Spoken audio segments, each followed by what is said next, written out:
तो hello friends, आज जो हम क्लास स्टार्ट कर रहे हैं वो थर्मो का स्टार्ट कर रहे हैं आगे। और थर्मोडायनामिक्स का मैं बिल्कुल बेसिक से आपको हर चीज़ कराती जा रही हूँ ताकि आपके लिए आसान रहे और आप क्वेश्चंस अटेम्प्ट कर लो। ठीक है, अगर मैं इसको फॉर्मेलिटी करवाऊंगी फटाफट आपको एक ही क्लास में आपको सब कुछ बता दिया तो फिर आपको समझ में नहीं आएगा। और थर्मो के क्वेश्चन अच्छे बनते भी हैं, थर्मो आनी भी चाहिए। ठीक है, तो थर्मोडायनामिक्स में अभी तक हमने पढ़ा था आइसोथर्मल एडियाबैटिक ट्रांसफॉर्मेशन हमने पढ़ लिए थे। आइसो तो एक बार मैं चार्ट के फॉर्म में आपको रिवाइज करवा देती हूँ यहाँ पे। ठीक है, आइसोथर्मल पढ़ा था, क्या पढ़ा था हमने? आइसोथर्मल पढ़ा था।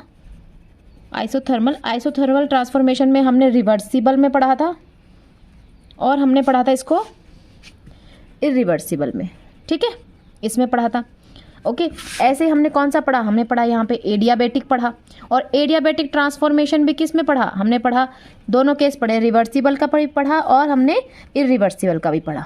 ठीक है, देखो मैंने बताया क्या था, आइडियल गैस इक्वेशन है, आइडियल गैस ले रहे हैं। ठीक है, तो आइडियल गैस में अब यहाँ पे देखो आइसोथर्मल कंडीशन है। कंडीशन क्या है? आइसोथर्मल। तो यहाँ पे दो वेरिएबल चेंज होंगे, टेम्परेचर क्या रहेगा? कांस्टेंट ए स्टेट का। इसमें क्या हो जाएगा? टेम्परेचर हमेशा, क्योंकि आइसोथर्मल की बात हो, टेम्परेचर क्या रहेगा? कांस्टेंट। तो हमारे पास क्या निकल के आ गया? अगर हम यहाँ बात करते हैं, हम कह सकते हैं कि P1 V1 is equal to P2 V2। ये मैं पहले पढ़ा चुकी हूँ आपको सारा, तो इसको हम क्या बोल सकते हैं? PV is equal to constant, PV is equal to constant. ठीक है ना, ये हमारे पास यहाँ पे क्या हो गया? हमें इक्वेशन मिल गई। ठीक है, अब जब रिवर्सिबल का आपने पढ़ा, मैंने रिवर्सिबल का वर्क आपको निकाल के दिखाया था कि रिवर्सिबल का वर्क क्या आता है। ये पूरा निकलवा चुकी हूँ पिछली क्लास में, बस यहाँ पे रिवाइज करवा रही हूँ। V2/V1 या इसको हम कह सकते हैं V final/V इनिशियल। ठीक है, या इसको हम लिख सकते हैं nRT ln P1/P2, ये लिख सकते हैं वर्क को। और वर्क को कैसे लिख सकते हैं? 2.303 nRT log V2/V1। ठीक है, लोग P1/P2 लिख सकते हैं इसको। अच्छा, इसको और हम क्या लिख सकते हैं? इसको हम यहाँ पे nRT, क्योंकि PV इज इक्वल टू क्या होता है? nRT। तो हमने यहाँ पे क्या लिख दिया? P1V1 की बात कर रहे हैं तो माइनस लोग nRT की जगह P1V1 लिख दिया और यहाँ पे हमने लिख दिया ln V2/V1। बस आप इनकी वैल्यूज पुट करके आपके पास अलग अलग फॉर्मूले निकल के आ जाएंगे। Minus P2V2 ln V2/V1। ठीक है ना, इस तरीके से। अब यहाँ पे देखो आपको ये वर्क भी याद रखना है, क्योंकि हमने क्या पढ़ना है इसमें वर्क पढ़ना है। वर्क क्या होगा? डेल यू क्या होगा? डेल एच क्या होगा? ये सब हमें पढ़ना है इसके अंदर। ठीक है, ये सब हमारे पास ये क्या होंगे, क्योंकि क्वेश्चन पूछ लेते हैं कि आइसोथर्मल में वर्क कितना होगा या उसकी आप इंटरनल एनर्जी क्या होगी। तो देखो इंटरनल एनर्जी डेल यू जो होता है वो किसके बराबर होता है? वहाँ पे NCV/dt होता है। हमने ये पढ़ा है किसके बराबर होता है? NCV/dt के बराबर होता है। और यहाँ पे आइसोथर्मल में टेम्परेचर कांस्टेंट है। ठीक है ना, क्या है? टेम्परेचर कांस्टेंट है। टेम्परेचर कांस्टेंट होते ये क्या हो जाएगा? 0। और डेल यू की वैल्यू क्या होगी? 0। ये याद रखना है आपको, ये छोटे छोटे क्वेश्चन पूछ लेते हैं। अच्छा, डेल एच की वैल्यू क्या होगी? वो क्या होता है? NCP/dt होता है। फॉर्मूला पिछली क्लास में आपको समझा चुकी हूँ सारा। तो यहाँ पे क्या हो? टेम्परेचर कांस्टेंट तो 0, तो डेल एच की वैल्यू भी क्या होगी? 0। याद रखना, डेल यू की वैल्यू 0, डेल एच की वैल्यू 0। ठीक है, अच्छा अब देखो यहाँ पे इरिवर्सिबल की बात करी तो हमने पढ़ा था उसमें वर्क किसके बराबर होता है? Minus P external V2 minus V1 के बराबर होता है। इसको हम लिख सकते हैं minus P2 V2 minus V1। इसको और खोल लो यहाँ पे, minus nRT V2 minus V1। ठीक है, इसको हम और कैसे लिख सकते हैं? माइनस NR यहाँ पे T और 1 माइनस यहाँ पे V1/V2, इस तरीके से। और अब याद रखना ये चीज़ कि यहाँ पे रिवर्सिबल वर्क आपको पता है सारे, कोई भी वैल्यू पुट करके आपके पास वर्क आप निकाल सकते हो कोई भी। ये देखो ये सारे वर्क के फॉर्मूले हैं। ठीक है, यहाँ पे देखो इरिवर्सिबल वर्क क्या मिला आपके पास? ये मिल गया। और रिवर्सिबल वर्क क्या मिल गया आपको? कोई भी ले लो। ठीक है, तो ये आपको मिल गया।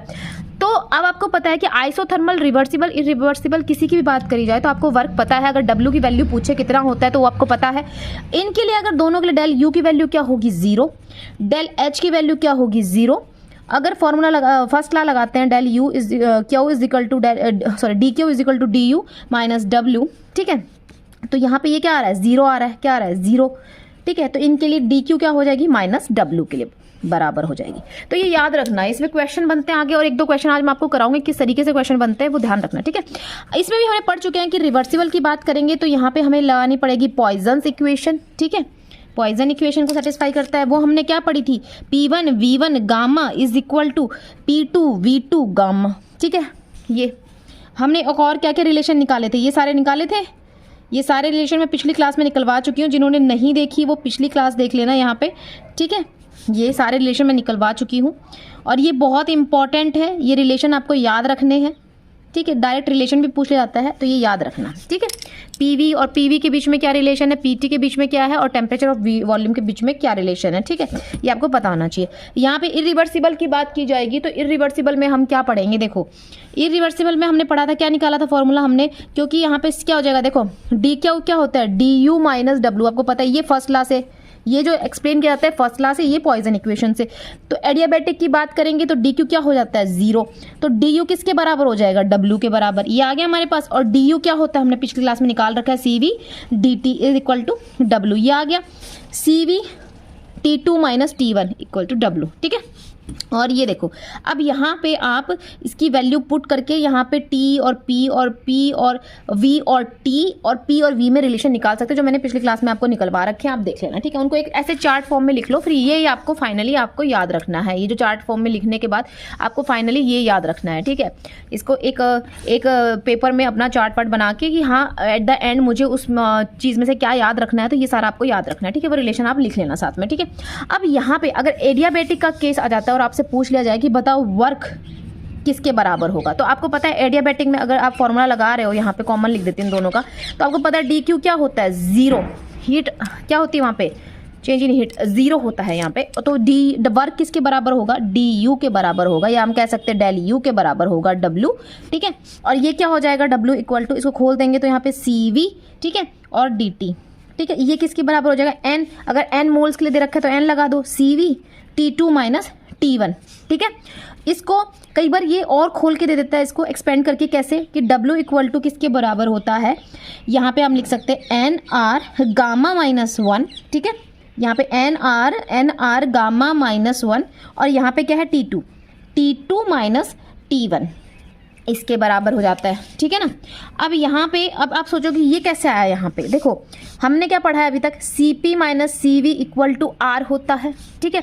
अब मैंने Cv से डिवाइड कर दिया, इस पूरे को Cv से डिवाइड कर दिया, कट गया। यहाँ पे Cp minus C V, Cp upon C V मैंने आपको रिलेशन लिखवा रहा है, गामा के बराबर होता है -1 equal to R C V, ये हो गया। Cv को आप यहाँ लेके आओ तो आपको क्या मिल जाएगा, आर गामा -1, तो Cv की वैल्यू आपके पास निकल के आ गई और वो आपने यहाँ पुट कर दिया, तो आपके पास वर्क की फॉर्मूला क्या आ गया, ये निकल के आ गया। ये आपको याद रखना है, ये डायरेक्ट पूछे जा सकते हैं, आपको याद रखने हैं, ठीक है, ठीक है। ये आपको याद रखने हैं। अब अगर इसमें एडियाबैटिक में आपसे W की वैल्यू आपको पता चल गई, इसी में आपसे पूछ रहे, मैं यहीं लिख दूं, नहीं मैं यहाँ लिख देती थोड़ा सा, 1 मिनट यहाँ पे, ठीक है। अब इसमें पूछे आपके पास डेल यू की वैल्यू क्या होगी, इसमें डेल यू की वैल्यू क्या होगी, तो आप कैसे बताओगे, वो मैंने बता दिया आपको, W डेल यू के बराबर है और इंटरनल एनर्जी किसकी, चेंज इन इंटरनल एनर्जी किसके बराबर होगी, वर्क के बराबर होगी। अगर इसमें आपसे पूछ लिया जाए आपसे कि डी क्यू कितना होगा, तो डी क्यू क्या होगा, 0। अगर आपसे पूछ लें कि इसमें डी एच की वैल्यू बताओ, तो क्या होगा, N C P T2 minus T1, ये होगा पूरी वैल्यू, ठीक है। और डेल यू क्या हो जाएगी, N C we T2 minus T1 हो जाएगा। यहाँ पे ये 0 नहीं होंगे, ये याद रखना। इंपॉर्टेंट पॉइंट्स मैं आपको बता रही हूँ, वो इंपॉर्टेंट पॉइंट समझना, ठीक है। सबसे पहला, जो एडियाबैटिक एक्सपेंशन में मैंने अभी बताया था आपको, पिछली क्लास में बता रखा है कि एडियाबैटिक एक्सपेंशन की जब भी बात आए तो टेम्परेचर क्या होता है, डिक्रीज होता है, किसमें, एडियाबैटिक एक्सपेंशन में। एक्सपेंशन की बात करी जाए तो टेम्परेचर क्या होता है, डिक्रीज होता है। अगर कंप्रेशन की बात की जाए, किसकी, कंप्रेशन की, एडियाबैटिक कंप्रेशन में, तो क्या होगा, आपका टेम्परेचर वहां पे इंक्रीज होगा, ठीक है, ठीक है। अब देखो यहाँ पे दूसरा पॉइंट आपको क्या याद रखना है कि ये वर्क जो होता है रिवर्सिबल, किसकी बात करी जा रही है, यहाँ पे बात करी जा रही है रिवर्सिबल और आइसोथर्मल। आइडियल का जो वर्क होता है, आइडियल का जो वर्क होता है वो क्या होता है, वर्क जो होता है इरिवर्सिबल, आइसोथर्मल, आइसो मतलब यहाँ में लिख रखा आइसोथर्मल आइडियल से ज़्यादा होता है।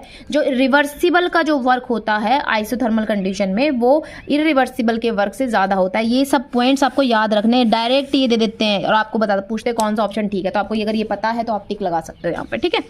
बेसिक्स बातें आती हैं, सारी बेसिक आती हैं और बेसिक्स याद रखना ही ज़रूरी है, यहाँ पे कोई टफ क्वेश्चन नहीं आता, सब बेसिक्स आते हैं, ठीक है।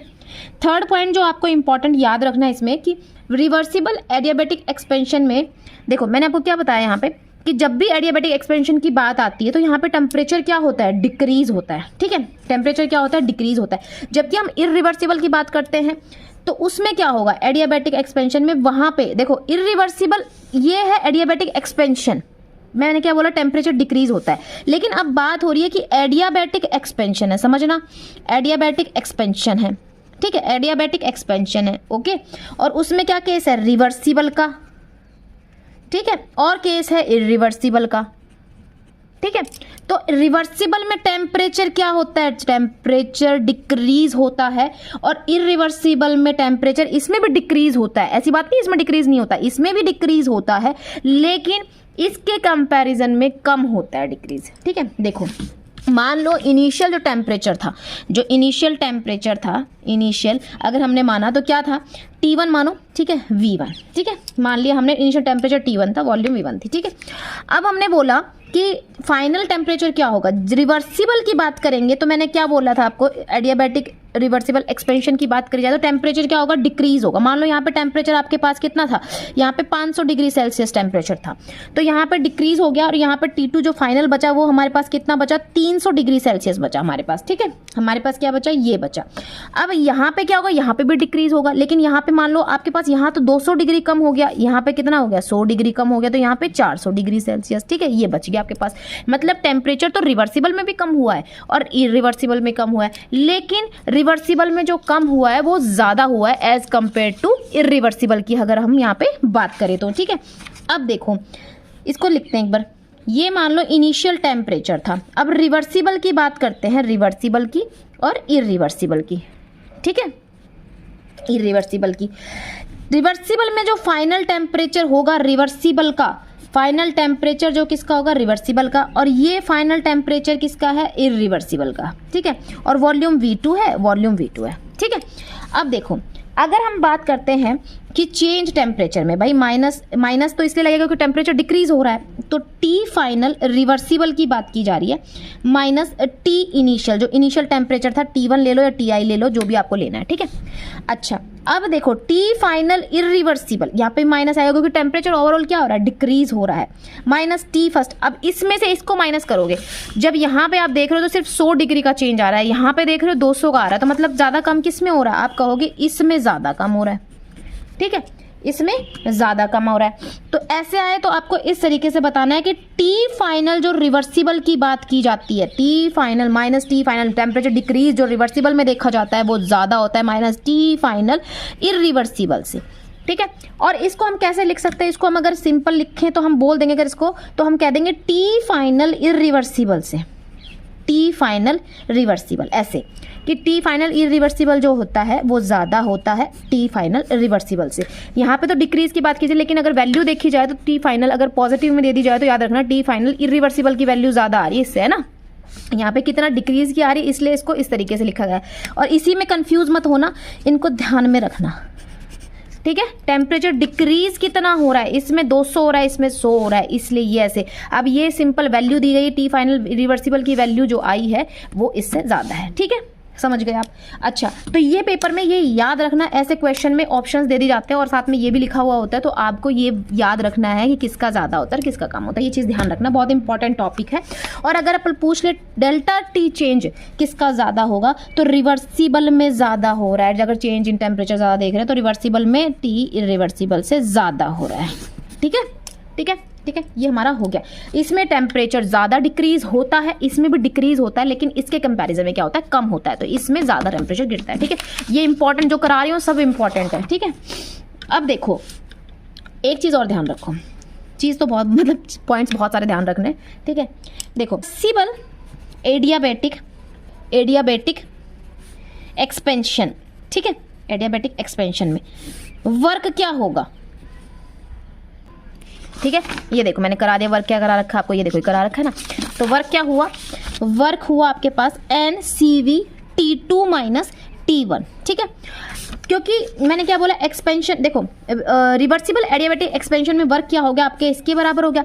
अब टेम्परेचर डिफरेंस मैंने अभी बताया था, टेम्परेचर डिफरेंस क्या होता है ज़्यादा होता है, ठीक है ना, तो वर्क टेम्परेचर का डिफरेंस ये ज़्यादा हुआ यहाँ पे, तो वर्क क्या होगा ज़्यादा होगा। इससे मैं क्या समझाना चाह रही हूँ आपको, इससे मैं ये समझाना चाह रही हूँ, अगर बात की जाए रिवर्सिबल वर्क की, कि वर्क जो होता है रिवर्सिबल का वो किससे ज़्यादा होता है इरिवर्सिबल का, जो मैंने जो मैंने अभी आपको समझाया था वो इसीलिए क्योंकि यहाँ पे टेम्परेचर डिफरेंस जो होता है एडियाबेटिक रिवर्सिबल केस में टेम्परेचर डिफरेंस ज़्यादा होता है, इसीलिए जो वर्क होता है वो ज़्यादा होता है in case of reversible as compare to irreversible. ठीक है, अब देखो अब क्या हुआ, रिवर्सिबल किसकी बात कर रहे हैं, रिवर्सिबल आइसोथर्मल,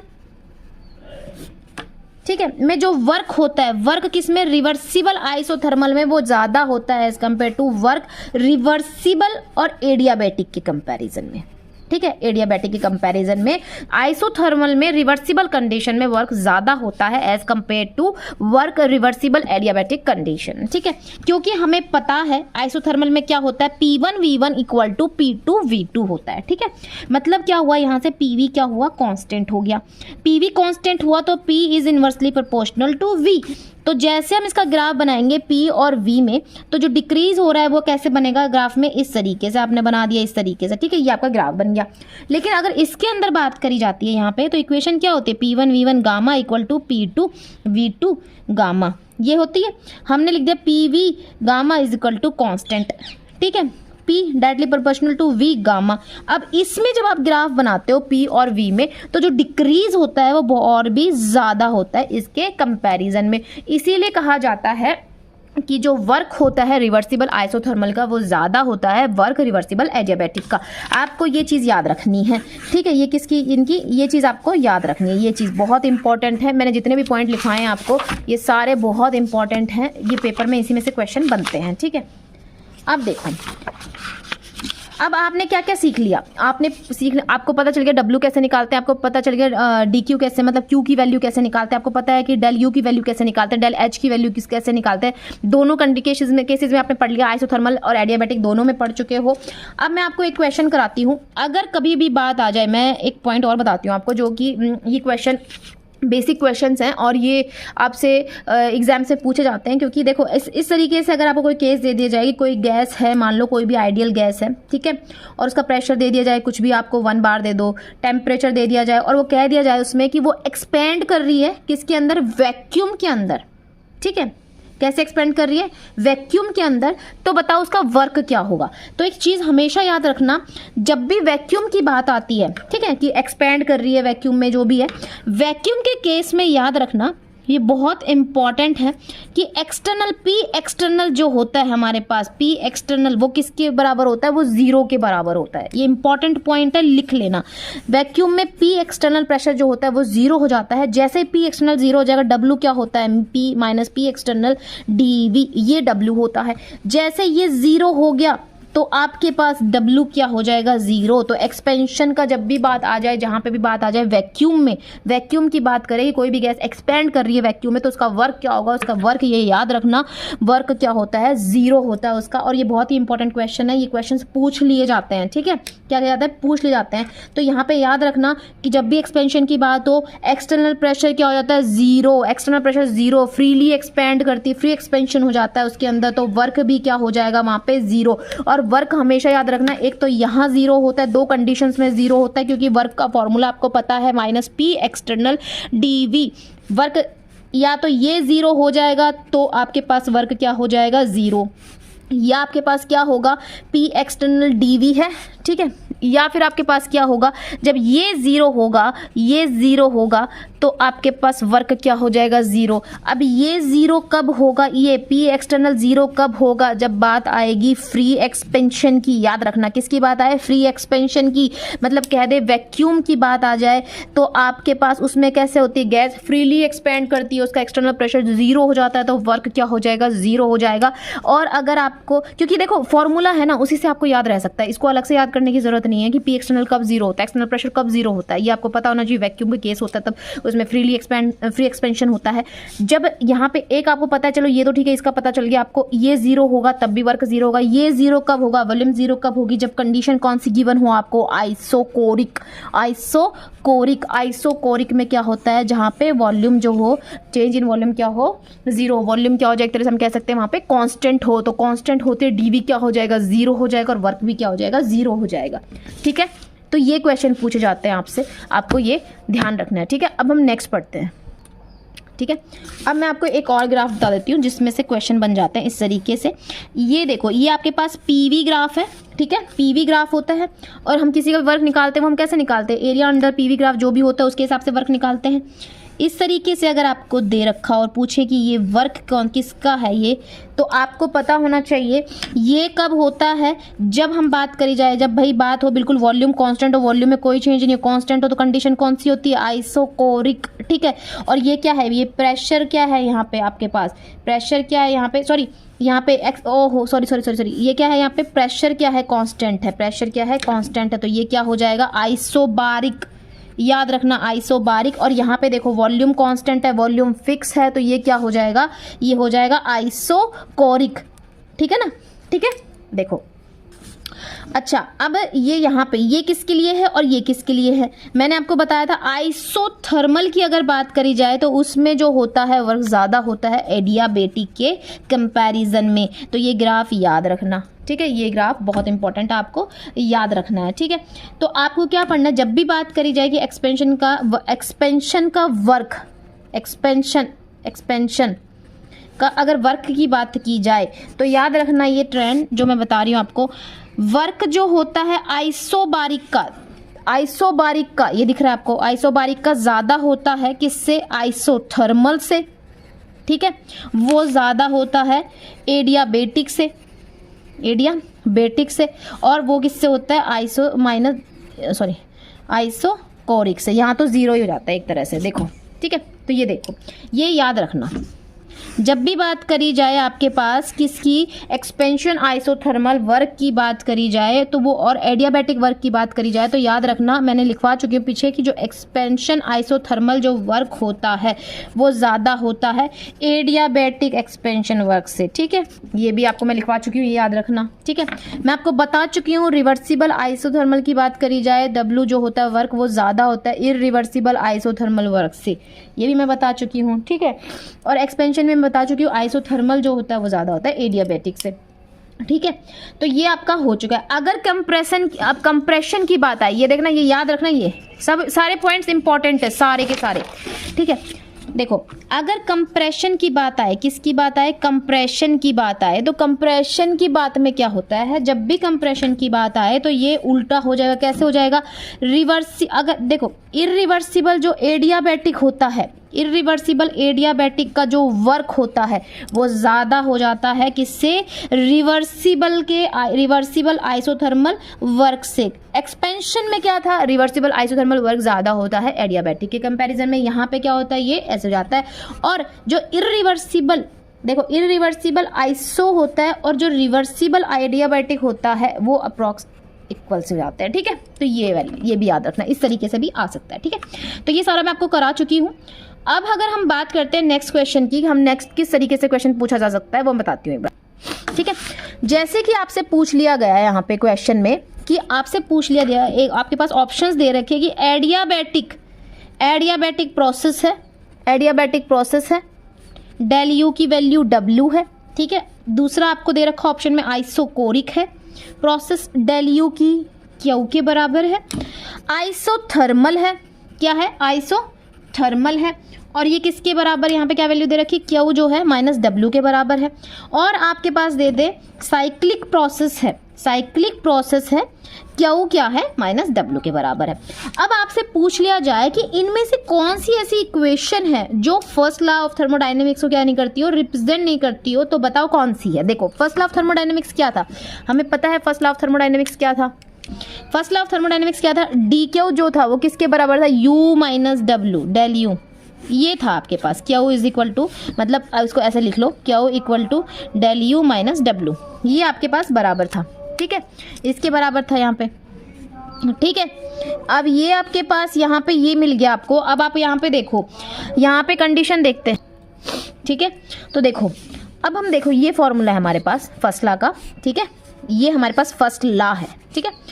अब देखो पहला चेक करते हैं एडियाबैटिक प्रोसेस, ठीक है। एडियाबैटिक में आपको पता है Q किसके बराबर होता है, 0 के बराबर, मतलब DQ चेंज जो होता है हीट के अंदर वो क्या होता है, 0 के बराबर होता है। अब इसमें रख दो, ये 0 हो गया, डेल U - W, तो डेल U किसके बराबर हो गया, W के बराबर, ये आएगा।